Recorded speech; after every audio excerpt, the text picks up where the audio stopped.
ایک کویشچن یہ کیا گیا تھا کہ کہتے ہیں کہ محرم میں شادی نہیں کرنی چاہیے، کیونکہ اگر اپنا کوئی رشتہ دار فوت ہو جائے تو انسان کا دل نہیں چاہتا کہ وہ شادی کرے، تو پھر اہل بیت کے ساتھ جو ظلم و ستم ہوا تو پھر یہ کیسے انسان پسند کر سکتا ہے کہ اس مہینے میں شادی کی جائے۔ دیکھیں یہاں پہ دو چیزیں ہیں، ایک ہے جو شریعت کی تعلیم قانون شرع ہے، ایک ہماری عقیدت محبت اور جذباتیت ہے۔ دونوں کے اعتبار سے اس کو دیکھا جائے، نبی کریم صلی اللہ علیہ وسلم نے ارشاد فرمایا کہ عورت کے لیے جو عورت اللہ تبارک و تعالی اور اخروی دن پر ایمان رکھتی ہے تو وہ کسی کی موت پر 3 دن سے زیادہ سوگ نہ منائے سوائے اپنے شوہر کے، کہ شوہر کی وفات پر 4 مہینے 10 دن تک سوگ کرے گی۔ تو اس میں جو ضابطہ شرعیہ ہمیں حاصل ہوا وہ یہ کہ کسی کی بھی وفات پر 3 دن کے بعد پھر سوگ منانا یہ شرعاً جائز نہیں ہے۔ سوگ کا مطلب ہوتا ہے اظہار غم کرنا، یہ ایک تعلیم ہے جو نبی کریم صلی اللہ علیہ وسلم نے ارشاد فرمائی۔ تو اس تعلیم کی روشنی میں اگر آپ دیکھیں تو محرم میں شادی کرنا کوئی گناہ نہیں ہے، کیونکہ وہ سوگ تو ہے نہیں۔ جب سوگ نہیں ہے تو پھر انسان اس طرح کے معاملات اپنے باہم کر سکتا ہے، اور اس میں کئی مصلحتیں بھی ہوتی ہیں کہ بعض اوقات شادی آگے نہیں ہو سکتی اور مسائل ہوتے ہیں تو کر لیا تو یہ۔ دوسرا اب ہم آتے ہیں عقیدت اور محبت اور پیار کی طرف، کہ یقیناً جب اس قسم کے معاملات ہوتے ہیں، تاریخ کا حصہ ہے، ہمارے سامنے آتے ہیں تو دل غم سے بھر جاتا ہے، اور اہل بیت کے ساتھ جو ظلم و ستم کیا گیا تو پھر صحیح بات ہے کہ اس قسم کے واقعات سننے کے بعد اگر انسان اظہار غم نہ بھی کرے تو احساس غم تو کم از کم اس سے تو انسان خالی نہیں ہو سکتا کہ جس بے دردی کے ساتھ نواسہ رسول اور آپ کے اہل بیت کے ساتھ معاملات کیے گئے، ہر مسلمان کا دل رنجیدہ ہو جاتا ہے۔ اس کو بنیاد بنا کر اگر کوئی مسلمان نہیں پسند کر رہا کہ میرے دل میں غم موجود ہے، وہ اس قسم کی خوشیاں نہیں کرنا چاہتا اور اس کو کرنے کو کوئی حرام یا ناجائز بھی نہیں سمجھتا ہے تو بالکل وہ قابل گرفت نہیں ہے۔ بدشگونی لینا یہ بہت سارے معاشروں میں اور تہذیبوں میں مروج تھا اور اب بھی مروج ہے، لیکن اسلام نے اس کی نفی کی ہے۔ بدشگونی کیا ہے؟ کسی دن کو، کسی جگہ کو، کسی شخص کو منحوس خیال کرنا۔ بعض لوگ جانوروں کے بولنے سے بدشگونی لیتے ہیں کہ الو بول پڑا ہے تو یہ کام ہم نے نہیں کرنا، بلی نے راستہ کاٹ دیا ہے تو یہ کام ہم نے نہیں کرنا۔ اسی طرح بعض اشخاص کو منحوس خیال کیا جاتا ہے کہ بعض لوگ منحوس ہیں۔ عموماً بعض خاندانوں کے اندر کسی عورت کو منحوس خیال کر لیا جاتا ہے اور پورے خاندان کے لوگ اس کے بارے میں یہ رائے قائم کر لیتے ہیں کہ یہ منحوسہ ہے، اور یہ اگر صبح صبح اس سے ملاقات ہو گئی تو پھر سارا دن خراب گزرے گا۔ تو یہ ایک تصور ہے بدشگونی کا جو ہماری معاشرت کے اندر پایا جاتا ہے۔ جاہلیت کے زمانے میں یہ ساری چیزیں موجود تھیں۔ آقا کریم علیہ السلام تشریف لائے تو آقا کریم علیہ السلام نے ان ساری چیزوں کی نفی کی اور اللہ پر توکل کرنا، اللہ پر بھروسہ کرنا سکھایا۔ علماء کی صحبت میں بیٹھنے والے لوگ کافی حد تک ان چیزوں سے بچے رہتے ہیں۔ عام لوگوں کی زندگیوں کے اندر یہ چیزیں موجود ہوتی ہیں۔ جاہل پیروں، ملنگوں اور یہ بنگیوں چرسیوں کے پاس بیٹھنے والے لوگوں کے اندر تو کوٹ کوٹ کے یہ ہندوانہ چیزیں رچی بسی ہوتی ہیں۔ اس لیے ہمیں شریعت بیضاء کے مطابق ہی اپنی زندگی گزارنی چاہیے اور اپنے نظریات شریعت سے ہی لینے چاہیے۔ اہل علم کی صحبت میں بیٹھنے سے نور ملتا ہے اور حقیقی رستہ نصیب ہوتا ہے۔ تو کسی کو منحوس قرار دے دینا یہ ہماری اپنی اختراع ہوتی ہے، ہمارا اپنا وسوسہ باطن ہوتا ہے۔ حضور نے ارشاد فرمایا ایک تو متعدی مرض نہیں ہے، اگر میں اس کے پاس بیٹھا تو یہ مرض مجھے اس سے لگ جائے گی۔ دوسری بات ارشاد فرمائی ولا حامتا، الو کا بولنا کوئی معنی نہیں رکھتا، اس کی آواز کوئی معنی نہیں رکھتی۔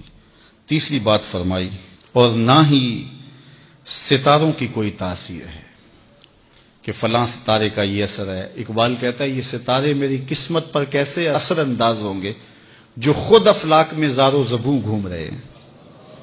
وہ بعض کہتے ہیں ہاتھ کی لکیریں کام کرتی ہیں جی، یہ تیری ہاتھ میں فلاں چیز کی لکیر ہی نہیں ہے، فلاں کی لکیر ہے. وہ بیٹھے ہوتے ہیں نا فٹ پاتھ کے اوپر، پروفیسر بابا جو قسمت کا حال بتاتے ہیں اور 10 روپے لیتے ہیں، تو وہ بتا رہے ہوتے ہیں تیری قسمت میں یہ ہے، تیری قسمت میں یہ ہے، تیری قسمت میں یہ ہے. وہ کسی نے کہا قسمت تو ان کی بھی ہوتی ہے جن کے ہاتھ بھی نہیں ہوتے. تو یہ لکیروں میں قسمت کو تلاش نہیں کیا جا سکتا. جب بچہ شکم مادر میں 120 دن کا ہوتا ہے، صحیح حدیث میں آتا ہے، فرشتہ اس کی عمر بھی لکھ جاتا ہے، اس کا رزق بھی لکھ جاتا ہے، اس کا شقی و سعید بھی ہونا لکھ جاتا ہے. لکھ دیا گیا، قلم اٹھا لیے گئے اور صحیفے خشک ہو گئے. اب کوئی نہیں لکھا جائے گا. تو جو شکم مادر میں لکھا گیا. اور چوتھی بات اللہ کے محبوب نے فرمایا کہ سفر کچھ نہیں ہے. یعنی کچھ لوگ کہتے ہیں یہ جو سفر کا مہینہ ہے یہ بہت ہی سخت مہینہ ہوتا ہے اور ان دنوں کے اندر سفر نہیں کرنا چاہیے، ان دنوں کے اندر شادی نہیں کرنی چاہیے، ان دنوں کے اندر اگر شادی کی جائے تو وہ شادی کامیاب نہیں ہوتی، اس لیے کہ یہ مہینہ منحوس ہے. میں آپ کو بتاتا ہوں کہ اس سفر کے مہینے میں سیدنا علی کی شادی حضرت سیدہ فاطمہ سے ہوئی ہے. بتاؤ اس سے کامیاب کوئی شادی ہو سکتی ہے؟ کوئی کہتے ہیں جی اس مہینے میں اگر شادی ہو تو اولاد نہیں ہوتی. حضرت علی اور سیدہ فاطمہ کی شادی ہوئی ہے، حسن اور حسین پیدا ہوئے ہیں. ایسے کوئی بیٹے تو لاؤ زمانے میں. حضرت زینب رضی اللہ تعالی عنہا اور حضور کی شادی ماہ صفر المظفر میں ہوئی ہے. اس لیے ہمارے علماء اس کو خالی سفر کا مہینہ بولنے کے بجائے صفر الخیر یا صفر المظفر کے نام سے پکارتے ہیں، یعنی کامیابی کا مہینہ، خیر کا مہینہ. تو یہ محض لوگوں کی اختراعات ہیں. تو جس طرح باقی مہینوں میں شادی کرنے میں کوئی حرج نہیں، تو سفر کے مہینے میں بھی شادی کرنے میں کوئی حرج نہیں. آقا کریم نے فرمایا یہ بدشگونی لینا یہ شرک ہے، اللہ کے توکل کے منافی بات ہے. اس لیے جاہل لوگوں کا کام ہے کہ لوگوں کو اوہام میں وسوسوں میں مبتلا رکھیں، ضعیف الاعتقادی قائم رہے تاکہ کچھ لوگوں کا کام چلتا رہے. لیکن اللہ کے محبوب جو دین لے کر آئے اس میں اس کو علامت شرک بتایا گیا. یہ جو بدشگونی ہے یہ فرمایا تمہارے اندر کا وسوسہ ہے، اور جب کوئی بندہ اندر سے ضعیف الاعتقاد ہوتا ہے تو پھر یہ چیزیں اسے پیش آتی رہتی ہیں، اس کو یہ سمجھتا ہے ہاں اسی وجہ سے ہو رہا ہے.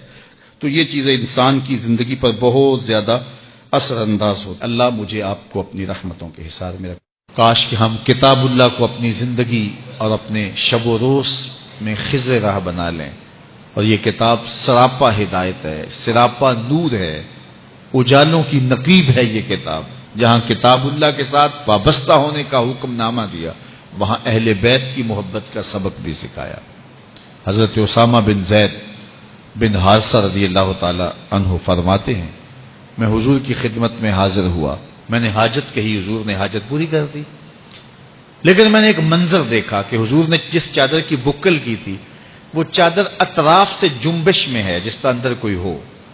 تو مجھ سے نہ رہا گیا، میں نے پوچھ لیا، میں نے کہا حضور اس چادر کے اندر کیا ہے؟ فکاشفہ ہو. تو حضور نے چادر کھول دی. کہتے ہیں جب چادر کھولی تو میں نے دیکھا ایک پہلو سے امام حسن لپٹے ہیں، ایک پہلو سے امام حسین لپٹے ہوئے. کہا یہ میرے بیٹے ہیں، یہ میری بیٹی کے بیٹے ہیں، اے اللہ میں ان سے پیار کرتا ہوں، تو بھی ان سے پیار کر، اور جو ان سے پیار کرے مالک اس سے بھی پیار کر. تو ان کی محبت کا درس دیا. فرمایا احب اللہ لما یغزوکم من نعمہ، اللہ سے پیار کرو کہ وہ تمہیں نعمتیں عطا کرتا ہے، اور میرے سے پیار کرو میں تمہارے رب کا بھی محبوب ہوں. اعظم کی قبر پہ اللہ کروڑوں رحمتوں کا نزول کرے. کیا کمال کہہ گئے، اپنا معیار زمانے سے جدا رکھتے ہیں، ہم تو محبوب بھی محبوب خدا رکھتے ہیں.